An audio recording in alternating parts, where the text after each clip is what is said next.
Luke 15. Tax collectors and other notorious sinners often came to listen to Jesus teach. This made the Pharisees and teachers of religious law complain that he was associating with such sinful people, even eating with them. So Jesus told them this story. If a man has 100 sheep and one of them gets lost, what will he do? Won't he leave the 99 others in the wilderness and go to search for the one that is lost until he finds it? And when he has found it, he will joyfully carry it home on his shoulders. When he arrives, he will call together his friends and neighbors, saying, "Rejoice with me, because I have found my lost sheep." In the same way, there is more joy in heaven over one lost sinner who repents and returns to God than over 99 others who are righteous and haven't strayed away. Or suppose a woman has 10 silver coins and loses one. Won't she light a lamp and sweep the entire house and search carefully until she finds it?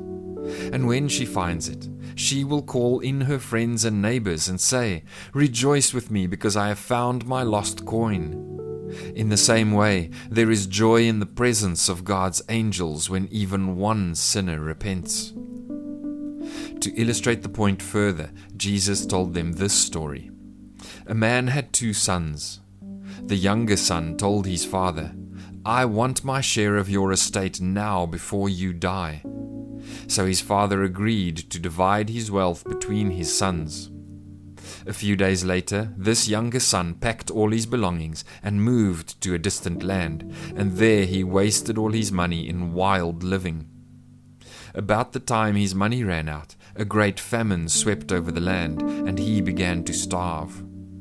He persuaded a local farmer to hire him, and the man sent him into his fields to feed the pigs. The young man became so hungry that even the pods he was feeding the pigs looked good to him, but no one gave him anything.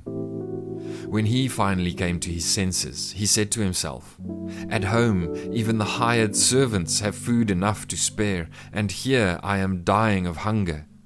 I will go home to my father and say, 'Father, I have sinned against both heaven and you, and I am no longer worthy of being called your son. Please take me on as a hired servant.' So he returned home to his father, and while he was still a long way off, his father saw him coming.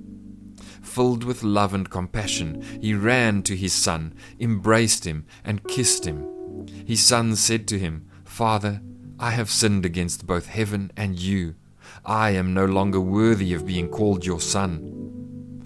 But his father said to the servants, 'Quick, bring the finest robe in the house and put it on him. Get a ring for his finger and sandals for his feet. And kill the calf we have been fattening. We must celebrate with a feast, for this son of mine was dead and has now returned to life. He was lost, but now he is found.' So the party began. Meanwhile, the older son was in the fields working. When he returned home, he heard music and dancing in the house, and he asked one of the servants what was going on. 'Your brother is back,' he was told, 'and your father has killed the fattened calf. We are celebrating because of his safe return.' The older brother was angry and wouldn't go in. His father came out and begged him, but he replied, 'All these years I've slaved for you and never once refused to do a single thing you told me to. And in all that time you never gave me even one young goat for a feast with my friends. Yet when this son of yours comes back after squandering your money on prostitutes, you celebrate by killing the fattened calf?' His father said to him, 'Look, dear son, you have always stayed by me, and everything I have is yours.